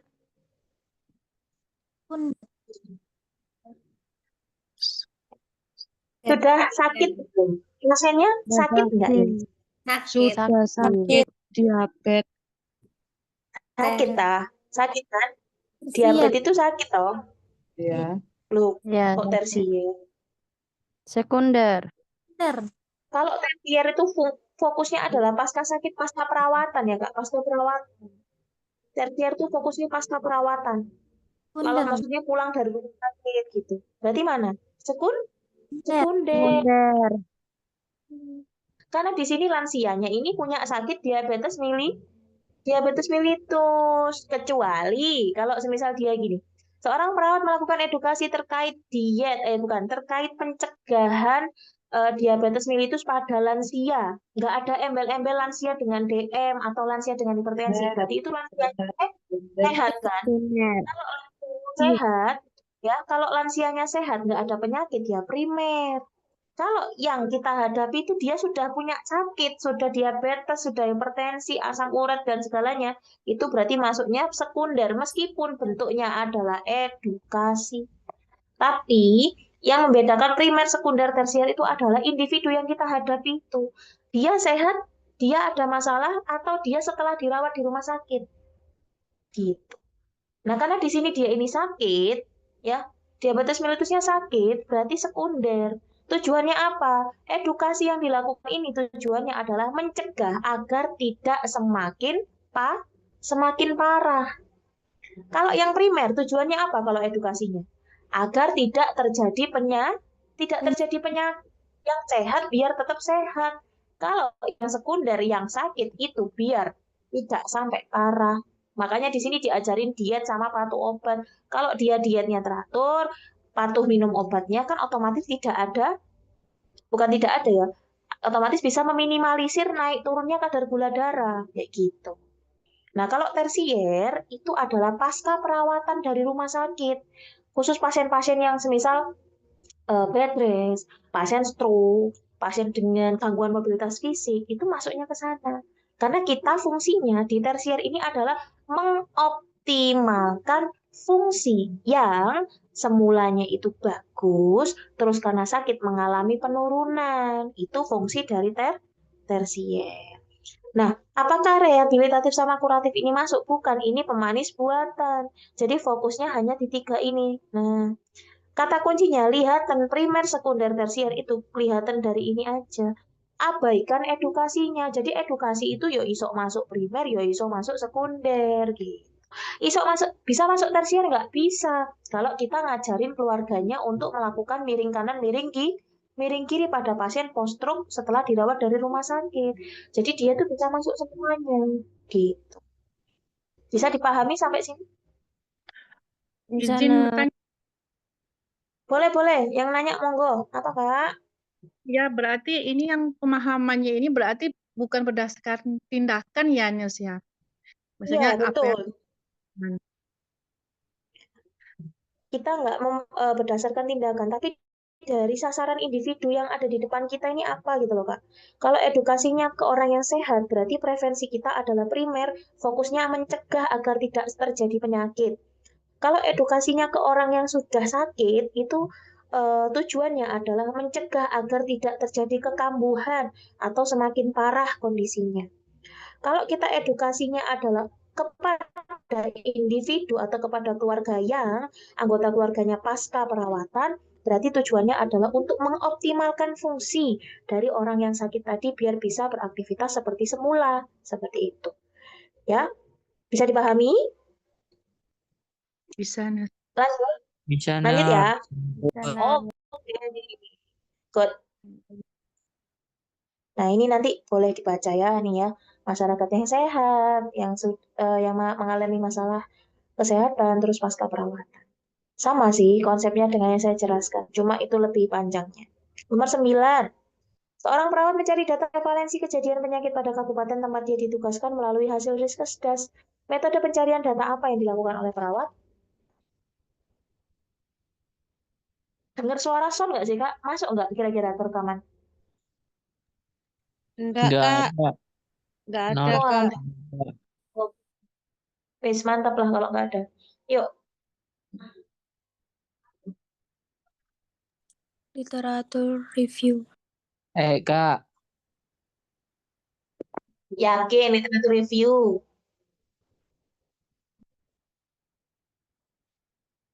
Yakin dah. Yakin. Yakin. Kok aku nggak yakin ya? Kak, kamu tanya Kak, Ya, tadi silakan. jaringannya lupa Kak. Kalau yang kan tersier tuh yang pasca dirawat ya, apa bedanya sama yang rehabilitatif? Oh, sama. Cuma ini kan yang tadi pertanyaannya adalah pencegahan. Kalau pencegahan cuma 3, Kak. Pencegahan itu masuknya cuma 3 doang. Prevensi primer, sekunder, sama tersier. Gitu. Kalau misal yang apa sih namanya, preventif, promotif, kuratif, rehabilitatif, itu metode pelayanan yang dilakukan. Beda lagi, beda apa sih namanya, beda pertanyaan. Gitu. Nanti Oh tak iya Kak. jelasin. Baik, Kak. Oke, yuk ini jawabannya apa? Literatur review, masuk sih aku nggak percaya. Riskesdas kok masuknya ke literatur review sih? B, Literatur Kak. review itu apa? Soalnya diambil dari literaturisme. Ayo Jawabannya yang B, jawab. Kak. Adserifal data. Kenapa? Karena Kenapa? itu tuh diambil dari sumber-sumber yang sudah ada. Contohnya diambil dari Google begitu, Kak. Oke. Jawabannya itu betul. Archival data, teman-teman ya. Data arsip, betul. Kalau literatur review itu dari buku, artikel, jurnal, kemudian dari data sekunder, contohnya dari desa, puskesmas, dinkes, itu. Kalau yang data menyeluruh seperti Riskesdas, itu masuknya di archival data, ya. Bedanya di situ. Tak jelasin satu-satu ya.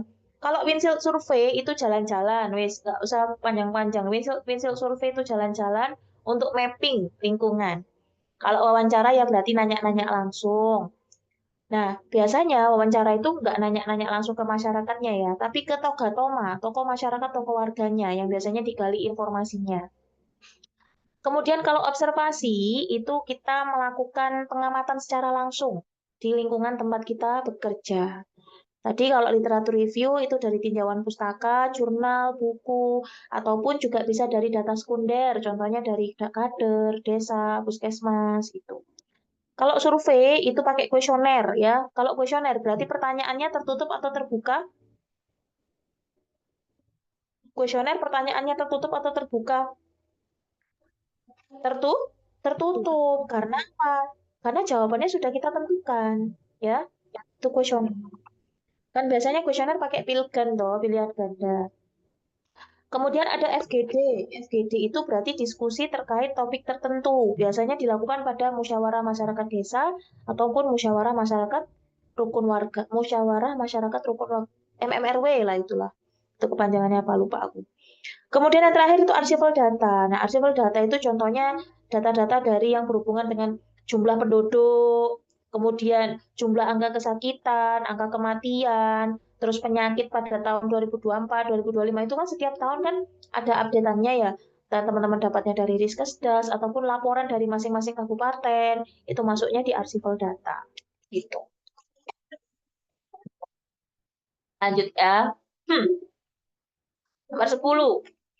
Suatu desa terjadi KLB, kejadian luar biasa, yaitu DBD. Hasil survei 63% anak mengalami DBD, 50% masih banyak air yang menggenang dalam rumah, tidak ada program Jumanti. Perawat melakukan pendidikan kesehatan tentang 3M+. Apakah evaluasi formatif untuk mengukur keberhasilan tindakan kasus tersebut? Evaluasi formatif, Kak, monggo. B.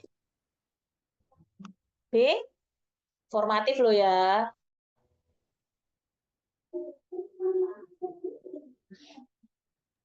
B. Ayo, formatif. Kejadian DBD menurun. Nes. Masyarakat memahami terkait 3M+, soalnya formatif jangka pendek, evaluasi jangka pendek. Iya. Jawabannya E. Masyarakat memahami terkait 3M+. Yakin lah. Yakin? Yakin.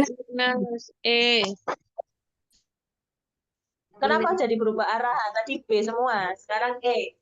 Yo.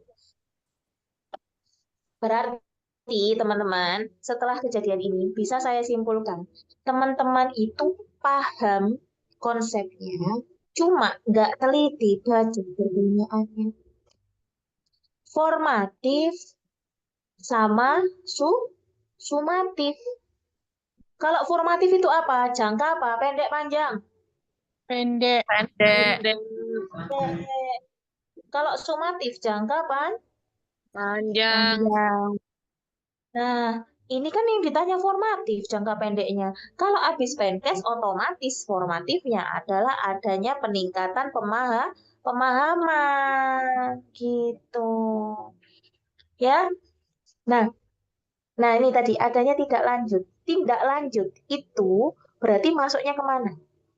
Kalau misal adanya program Jumantik, ini awalnya tidak ada program. Ya, tidak ada program. Kalau semisal di sini itu perawat melakukan advokasi terkait pembentukan Jumantik, maka evaluasinya, formatifnya bisa adanya program Jumantik. Terus sumatifnya apa? Angka kejadian DBD-nya menurun. Gitu. Ini sumatif. Ini nggak ada hubungannya sama yang di atas ya, karena intervensinya edukasi. Terus ini formatif.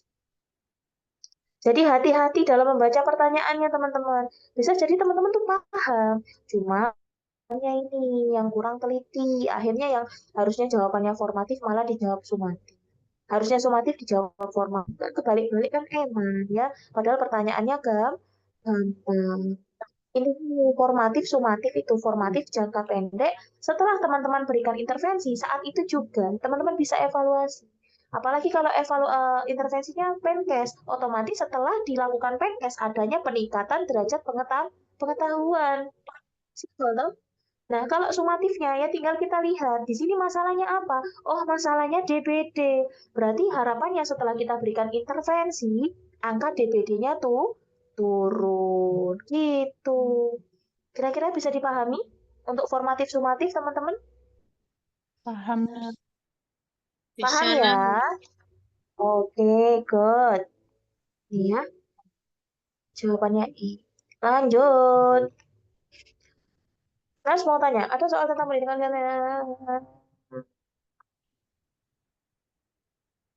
Bentar. Bacaan, Rek, bacaan. Oh ini, Nurse mau tanya, ada soal tentang pendidikan kesehatan tentang jamban sehat, kemudian ditanya evaluasi sumatif, jawabannya kenapa tidak ada bakteri E. coli? Karena ketika teman-teman kita kasih tahu, jamban sehat itu tidak boleh pup di sungai. Nggak boleh pup di sungai. Kalau misal dia sudah paham, oh ternyata aku nggak boleh pup di sungai nih. Berarti dia pupnya di jamban yang tepat. Kira-kira tercemar nggak sungainya kalau mereka sudah tidak pup di sungai? Kalau misal dia sudah tidak BAB di sungai, ya berarti sungainya tidak tercemar. Kalau sungai tidak tercemar, kalau dicek airnya, apakah ada bakteri E. coli di situ? Ya tidak ada. Kan bakteri E. coli itu ada di kotoran kita, Kakak. Makanya ini betul. Sumatifnya ketika kita ajarkan pendidikan kesehatan tentang jamban sehat, kalau misal dia sudah tidak pup atau BAB di apa sih namanya di sungai, ya otomatis sungai tidak tercemar, tidak ada bakteri E. coli di situ. Gitu. Komunitas itu analisa berat. Ini soal 20 rasanya kayak ngerjain soal 40-an ya. Capek analisanya. Nomor 11. Perawat komunitas, sama-sama Kak Irena. Perawat komunitas mendapatkan data 87% siswa belum mengetahui tanda dan gejala dari penyakit DBD. 95% siswa belum mengetahui tindakan yang dilakukan untuk mencegah DBD.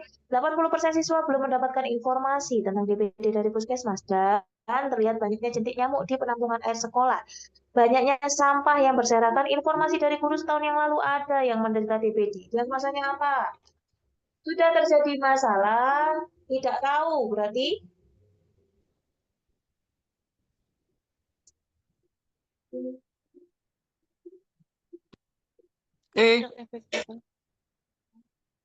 Enas. Eners. alasannya Sudah terjadi Belum masalah, mengetahui tetapi tanda dan pengetahuan gejala. masyarakat, pengetahuannya masih kurang. Masih kurang paham. good. Jawabannya adalah E. Di sini sudah terjadi masalah karena sudah pernah ada yang kena DBD, terus di sini masih belum memahami terkait kondisi yang sehingga diagnosa yang paling tepat adalah ketidakefektifan pembangunan kesehatan. Pakai tadi ya, pakai algoritma cara berpikir tadi yang sudah saya ajarkan. Good, lanjut. Di sebuah RW terdapat lansia sebanyak 94 orang yang tersebar di 8 RT. Di RW tersebut terdapat satu posbindu yang dalam pelaksanaannya digabung dengan posyandu balita. Kader mengeluhkan tingkat kehadiran lansia hanya 15% saja dengan alasan lokasi sulit dijangkau, tidak pernah mendapat informasi, dan bosan dengan kegiatan yang ada di posbindu. Apa tindakan yang paling tepat dilakukan perawat pada kondisi di atas? Kira-kira yang mana?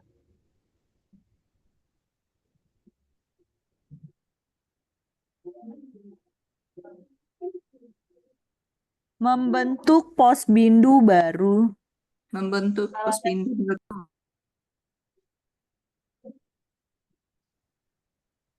Alasannya?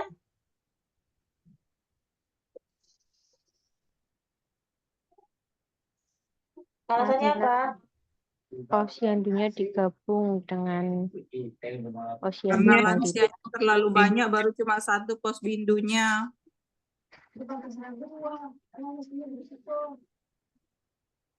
Lokasi sulit dijangkau.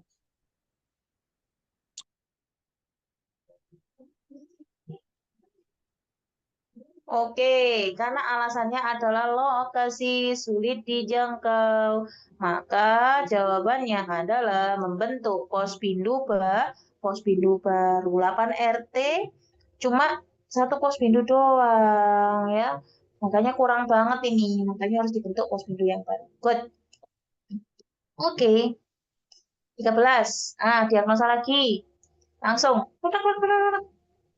Hasil pengkajian sebuah desa didapatkan adalah 65% masyarakat menderita DM dan 10% menderita hipertensi. Masyarakat mengatakan belum mengetahui terkait penanganan hipertensi dan diabetes mellitus. Pospindu lansia juga tidak aktif karena tidak punya kader. Ayo. A. Ayo. Alasannya No. masyarakat B. Kesehatan komunitas. Defisiensi. Kan? Defisiensi kesehatan komunitas. Ayo.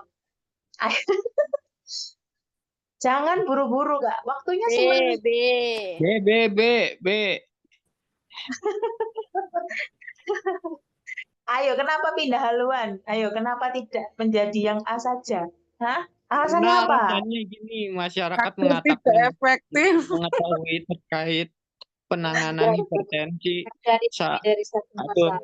kecepatan bacanya. Lebih dari satu masalah. Tuh kan? Pelajaran Tidak lagi. adanya program untuk mengatasi masalah.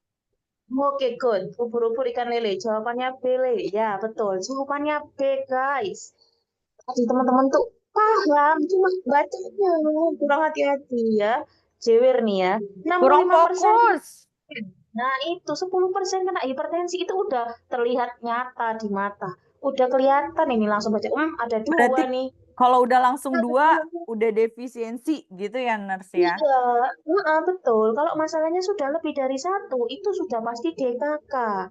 Nah, ini malah diperberat dengan yang lain nih. Masyarakat mengatakan belum mengetahui terkait ini. Itu abaikan, itu bukan diagnosa ini. Kemudian pospindu lansia tidak aktif, berarti tidak ada program. Ini kenapa ditaruh di sini nih? Sik, bentar. Ini tak hapus dulu. Ini kenapa ditaruh di sini? Yang itu. Biar teman-teman itu milih jawabannya yang A. Gitu. Makanya tadi yang A kan? Jawaban pertama A langsung. Waduh. Padahal yang diminta bukan yang A. Yang diminta adalah defisiensi kesehatan komunitas. Iya betul. Cuma 5 ini aja Kak. Bolak-balik ya wes itu aja ya. Nggak ada yang lain. Kalau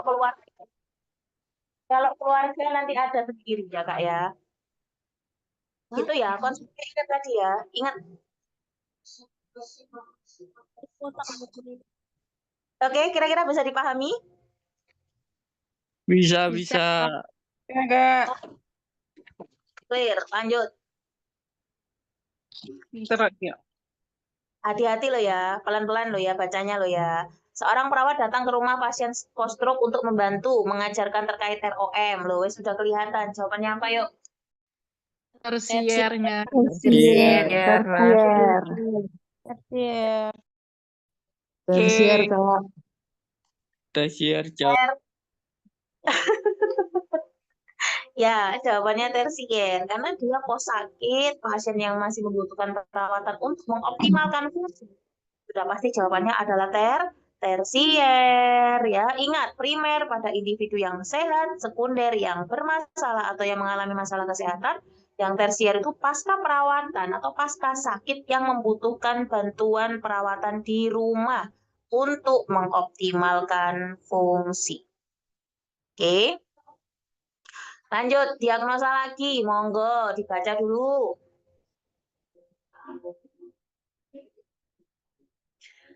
Seorang warga tinggal di sebuah rumah bambu, di mana dalam rumah ia tinggal bersama sapi dan kambing. Kondisi rumah lembab, sirkulasi udaranya pengap, ventilasi yang ada hanya dari pintu rumahnya saja. Pertanyaannya, masalah keperawatan apa yang tepat pada kasus tersebut? A, Kak. Alasannya apa? Karena belum terjadi masalah. Nah, gitu dong, pintar. Good, jawabannya adalah karena di sini soalnya belum ada masalah kesehatan. Tidak ada masalah kesehatan. Kalau tidak ada masalah kesehatan, berarti jawabannya pasti Perilaku kesehatan cenderung berisiko. Ya, oke. Paham ya? Lanjut. Iya, Kak. Sekarang gampang nggak diagnosa komunitas? Hampir-hampir, Kak. Lumayan lah. Sekarang Pak nggak boleh gitu kan. Nanti ingat semuanya ya. Oke, lanjut Amin. diagnosis. Hasil pengkajian di satu kelurahan didapatkan 30% mengalami hipertensi, 25% berusia produktif. Hampir seluruh kepala keluarga bekerja sebagai nelayan. Mereka sudah pernah berobat dan sudah dianjurkan untuk mengkonsumsi obat setiap hari oleh dokter, namun tidak dilakukan karena menganggap hipertensi tidak berbahaya. Masalah keperawatan apakah yang muncul pada kasus tersebut? Tidak patuhan. Tidak patuhan. Ayo. Yang mana jawabannya? Honors. Honors. Lebih ke ketidakpatuhan atau pemeliharaan kesehatan tidak efektif kalau kayak gini. Yakin Honors. A atau pemeliharaan kesehatan tidak efektif. A, nurse. Why? Sudah Karena berobat. Terus? Tidak ada Namun hambatan. tidak dilakukan Hmm? karena beranggapan hipertensi tidak berbahaya. Ada anggapan hipertensi tidak berbahaya itu menunjukkan dia Tidak tahu kali ya. Tidak dia tahu. paham nggak dengan fungsinya? karena tidak tahu Nes pemeliharaan kesehatan Pemeliharaan kesehatan tidak. Ayo, yang mana ayo? Nurse.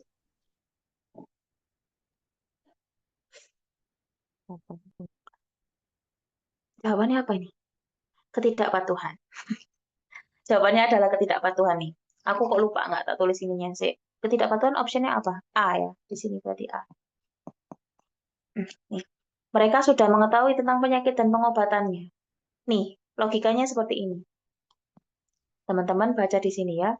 Sudah pernah berobat dan sudah dianjurkan. Kira-kira sudah ada edukasi yang masuk kalau sudah berobat? Sudah.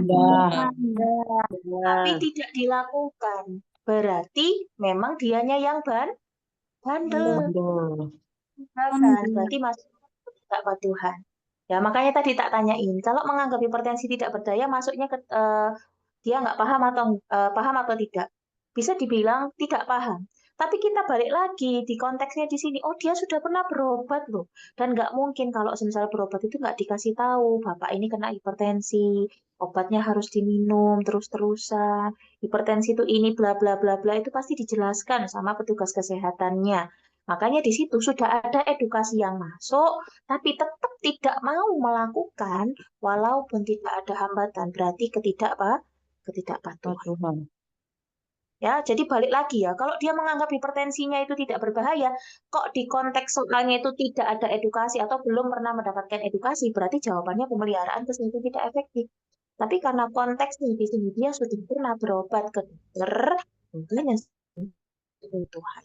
Karena pasti dokternya sudah melakukan edukasi terkait penyakit yang dia alami. Meskipun edukasinya mungkin singkat-singkat aja, tapi kan sudah masuk edukasinya. Ya. Oke, nah kalau kayak gini agak mikir ya. Kalau yang tadi gampang. Jawabannya A itu tadi. Lanjut nomor 17. Seorang perawat bertugas di sebuah wilayah di mana ditemukan 40% lansia mengalami nyeri sendi dan bengkak pada kaki. Saat dilakukan pengkajian, warga suka sayur-sayuran hijau dan pete. Enak ini buat sambal ya. Apakah tindakan yang tepat dilakukan pada kasus tersebut? Ayo, yang mana yuk? B. Alasannya apa? Suka pete. Karena suka mengonsumsi penting. Ayo, yang mana? Ayo. Nyeri sendi AO berarti menghindari purin rendah. Ayo, ada lagi. Nyeri sendi dan suka sayuran hijau dan pete. Enggak sih? Ada bengkaknya loh, Kak. Mau diapain? Kompres. Ayo, kalau kayak gini pakai hierarki Maslow, Kak. Pakai hierarki Maslow, Kak. Nurse. Hierarki Maslow berarti di tangannya apa dulu, Kak? Ditangani nyerinya dulu. Oh, iya. Fisiologisnya Lakukan dulu kompres yang dingin ditangani. untuk menurunkan nyeri. Betul ya. Kondisi kayak gitu, teman-teman harus bisa membedakan. Ini ada diagnosanya dua, ya. Ada diagnosanya dua. Ada diagnosa fisiknya, yaitu nyeri akut. Kalau ada diagnosa nyeri akut sama defisit pengetahuan, mana yang didahulukan? Kalau teori Maslow, Nyeri akut, fisiologis dulu. Fisiologis.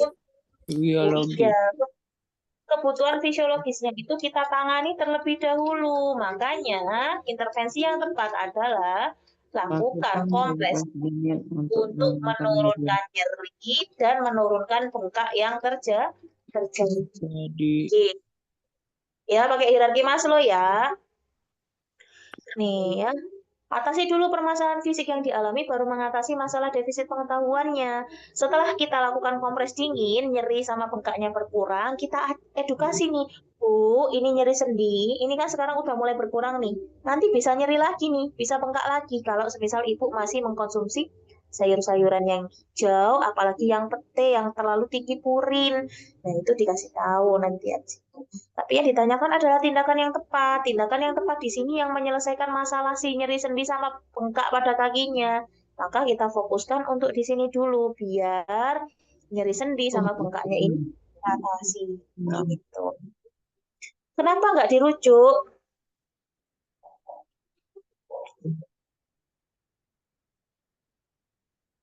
Menganjurkan mengkonsumsi penyerah. Nah, ini kenapa tidak dianjurkan mengkonsumsi pereda nyeri? Nah, pertanyaanku, pereda nyeri ini bisa mengatasi bengkaknya nggak? Enggak. Tidak. Nggak bisa. Kalau kompres dingin bisa bisa dua-duanya. Gitu ya. Nanti dikirim linknya. Ya, nanti malam ya. Link Zoom itu, rekaman Zoom itu muncul 1-2 jam setelah Zoom, Kak. Jadi aku harus menunggu dulu untuk di-download. Barusan Oke, jawabannya untuk kenapa enggak? apa, Kak?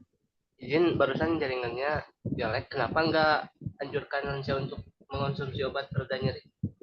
Oke, karena pereda nyeri itu tidak bisa mengatasi bengkaknya, Kak. Tapi kalau kompres dingin, itu nyerinya sama bengkaknya bisa tertangani dua-duanya, seperti itu. Gimana? Bisa diterima? Kalau pereda nyeri kan fokus menurunkan nyeri, tapi bengkaknya masih ada. Kalau kompres dingin, bengkaknya berkurang, nyerinya juga berkurang. Seperti itu. Lanjut ya. Sama-sama. Nomor 18. Hasil pengkajian RW binaannya menunjukkan 20% lansia yang mengalami hipertensi memiliki pengetahuan yang buruk tentang manajemen hipertensi. 12 dari 15 lansia yang diwawancara tidak pernah melakukan latihan fisik dalam 1 bulan terakhir. 3 lansia mengatakan masih sering mengkonsumsi gorengan, ikan asin, dan lontong sayur dalam menu sehari-hari. Perawat akan melakukan intervensi pada kasus tersebut. Apakah evaluasi sumatifnya? Sumatif. C. Jadi C. peningkatan darah pada lansia. C. Alasannya penurunan tekanan darah pada lansia. Alasannya apa?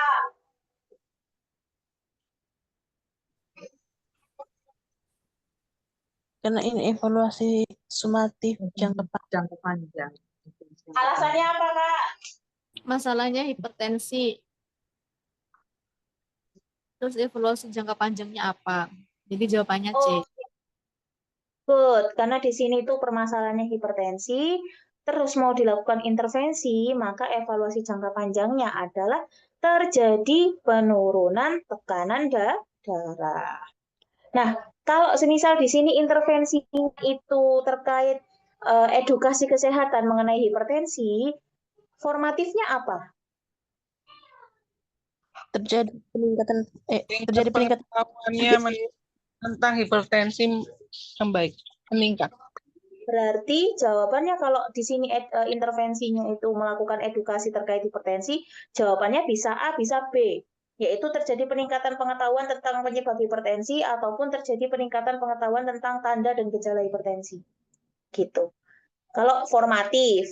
Kalau sumatif, ya tetap terjadi penurunan tekanan darah. Karena jangka panjangnya kita pengennya itu. Lanjut nomor 19, Kak, dibaca dulu.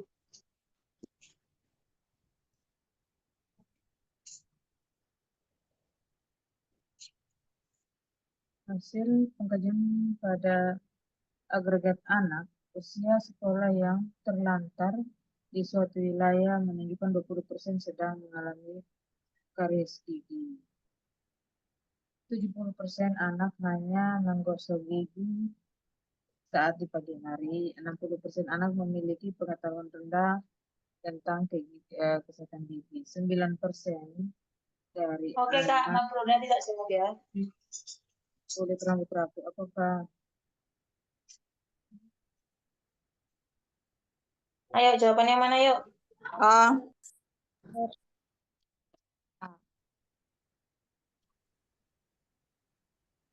Alasannya apa?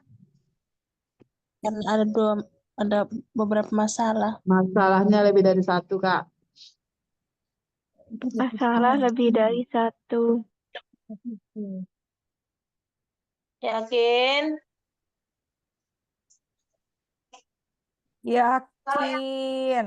Yakin. Setuju. Aku yakin. Waduh, aku yakin rek. Bagus jawabannya toh. Tapi diulang. Sesuai masalah nama pengetahuan terus kesehatan. Ayo. bukan ada ya, pemeliharaan Ayo. kesehatan. Masalahnya emang ada berapa pertanyaan saya? Satu. Pertanyaan cuma satu berarti? Ayo, kok bisa manajemen? Ayo. Masalahnya cuma satu nih. Masalahnya cuma satu. Terus di sini dia memiliki pengetahuan rendah tentang kesehatan gigi. Dia tiap hari makan banyak permen. Gosok giginya cuma pagi tok, sebelum tidur enggak gosok gigi. Berarti dia enggak paham toh terkait cara merawat giginya. Berarti sudah terjadi kondisinya tidak Pemeliharaan paham. kesehatan tidak efektif. Betul, maka jawabannya pemeliharaan kesehatan tidak efektif. Nah, nggak pahamnya tuh di sini. Ini masalahnya di sini, Kak ya. Ada karies. Nah, ini data yang menunjukkan dia nggak paham ya. 60% anak memiliki pengetahuan rendah. Kemudian ini makan permen terus. Sama dia sikat giginya pas waktu pagi hari aja. Malam sebelum tidur enggak. Sikat gigi kan 2 kali ya. Pagi setelah makan sama malam sebelum tidur. Nah, berarti ini kan pengetahuannya dia rendah, kurang, sudah terjadi masalah. Berarti otomatis ini dong. Tadi ingat loh ya. rapuh itu bukan masalah ya, Mas? Bukan dong, bukan. Bukan, Kak. Nih, kalau semisal masalah itu biasanya ada diagnosa medisnya yang muncul, Kak. Contoh TB. Karies gigi ya. Yes, nah gitu-gitu ya. Kalau lebih dari satu, pasti langsung jawabannya DKK. Kalau satu, tadi pertanyaannya, dia paham atau tidak. Kalau paham, berarti ada 2 tadi, ketidakpatuhan atau manajemen kesehatan tidak efektif. Kalau tidak paham, cuma satu, pemeliharaan kesehatan tidak efektif. Nah, di sini dia ini tidak paham, ya jawabannya pasti PKTE atau perilaku pemeliharaan kesehatan tidak efektif. Kena prank soal ya nggak apa-apa lah ya. Daripada kena prank kehidupan. Nggak apa-apa. Biar mikir, wah ini satu lagi, habis itu kelar. Penduduk RW sebanyak 2000 Baca dulu. Siap Kak, monggo, yang mau dinas monggo. Mau turun tak jawab habis ini ya. Musim hujan wilayah tersebut penyakit DBD dengan jumlah penderita sebanyak 7 orang. Wilayah penyakit DBD berada di RT 1 dan RT 2. Apakah sesuai standar untuk kegiatan gerakan skala presiden?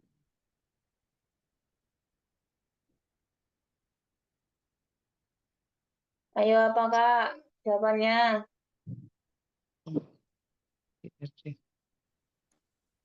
RT 1 dan RT 2. Alasannya? Karena di RT Yang 1 dan sudah terjangkit DBD. RT 1 dan 2.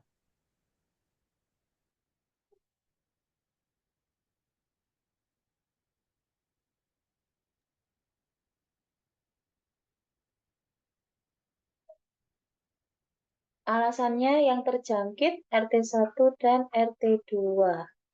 Oke. Di sini yang pertanyaannya adalah sasaran sekunder. Sekunder loh, Kak. Sekunder itu adalah nih, sasaran itu ada 3, yaitu sasaran primer, sekunder, tersier. Primer itu adalah yang bermasalah siapa? Yang sakit itu siapa? Kalau sekunder itu keluarga, masyarakat yang bisa jadi jembatan, bisa mengubah perilaku dari si primer itu tadi. Contohnya togatoma, keluarganya, itu masuknya sasaran sekunder. Kalau yang tersier itu pada pembuat kebijakan setempat. Contohnya semisal kalau masalahnya di desa, ya kepala desa. Kalau masalahnya tingkat kecamatan, ya Pak Camatnya, kayak gitu. Ya, bisa dimengerti nggak? Bisa, Kak. Bisa. Oke, ada yang mau ditanya? Oh, ini tadi ada pertanyaan Kak mau sebentar ya. Tak jawab dulu bisa. Oke. Yang sakit itu masuknya primer ya. Mana tadi ya pertanyaannya Kak ya? Terus mau nanya, biasanya ada suka pilihan coping komunitas tidak efektif, itu biasanya soalnya kayak gimana? Coping komunitas tidak efektif itu adalah diagnosa yang berhubungan dengan penyelesaian masalah pada sebuah komunitas. Namanya aja coping komunitas, berarti pola penyelesaian masalah. Ya, coping komunitas tidak efektif. Itu berarti pola penyelesaian masalah yang tidak efektif dan membuat masalah tidak terselesaikan dengan baik. Contohnya kalau semisal, contohnya adalah kalau semisal gini, ada masalah kayak DBD tadi ya, ada masalah kayak DBD, terus pas waktu itu kita minta nih masyarakatnya buat cari penyelesaian masalahnya. Oh, kalau DBD ini cukup dilakukan 3M plus aja gitu kan. Atau 3M, nggak pakai yang plus-plus itu maksudnya dikasih ABATE, cuma 3M aja. Ternyata pas waktu dievaluasi, setelah dilakukan 3M, masih banyak nih jentik-jentik yang ada. Makanya akhirnya dievaluasi lagi, perlu solusi yang lain. Itu namanya coping komunitas untuk menyelesaikan masalahnya. Itu kurang efektif, sehingga masalahnya tidak terselesaikan. Harusnya kalau ada masalah DBD seperti itu, ya serentak, ya Jumantiknya, 3M plusnya, kemudian masyarakatnya juga harus berubah terkait pola adaptasi sehari-harinya, misal tidak menggantung baju, tidak menumpuk sesuatu yang bisa menggenang air, kayak gitu-gitu. Itu masuknya di coping komunitas tidak efektif. Ya. Gitu. Kira-kira bisa dipahami? Insya Allah. Ada yang mau ditanyain? Ada yang mau ditanyain? Pas Kalau nggak kayaknya. ada, oke, sudah. Oke, kalau sudah tidak ada yang ingin ditanyakan, kita akhiri pembelajaran pada malam hari ini. Kita ketemu lagi di hari Sabtu. Besok TO, Nas. Sama-sama. Iya, besok TO. Yang belum daftar TO gratis siapa? Daftar dong ya. Besok itu aku share jam 3 sore soalnya ya. Jadi masih ada kesempatan. Kasih tahu teman-teman yang lain yang belum ikutan. Boleh ikutan TO gratisnya, ada 100 soal. Nanti setelah itu, setelah TO gratis, teman-teman yang bimbel ada TO lagi tanggal 17. 17 itu TO dari aku yang kedua. Kemudian nanti aku ada TO lagi, tapi berbayar. 10.000 mungkin. 10.000 atau 15 ya, nanti lihat nanti. Terus nanti ada TO lagi awal Maret. Pokoknya sampai capek TO terus saja ya. Nggak apa-apa. Yang penting nanti bisa. Oke, kita akhiri ya untuk pertemuan malam hari ini. Mohon maaf sekali kalau semisal tadi awal-awal ada kendala, suaranya hilang, suara saya nggak kedengeran. ujian orang mau belajar ya. Apa ini tadi? Bentar, ada pertanyaan lagi. Apa ini, Kak? Nurse, aku TU internal juga, jadi ngerjainnya nanti boleh. Oh, gampang. Kalau sama aku masih bisa ditunda ngerjainnya. Ikutin yang kampus dulu aja ya. Gimana cara daftarnya? Cara daftarnya nanti aku share di grup ya, linknya ya. Apa sih namanya? Astagfirullah, apa sih posternya? Ya, nanti tak share di situ di grup, oke? Yang belum daftar, daftar Rore. Besok siang sore jam 15 aku share link soalnya. Oke, aku undur diri terlebih dahulu. Selamat beristirahat teman-teman semuanya. Semoga bermanfaat. Dan semoga kita bisa kompeten semuanya ya, 100%. Nggak ada yang mengulang tahun ini ya. Amin Amin. ya Allah. Amin ya Allah. Terima kasih, Nak.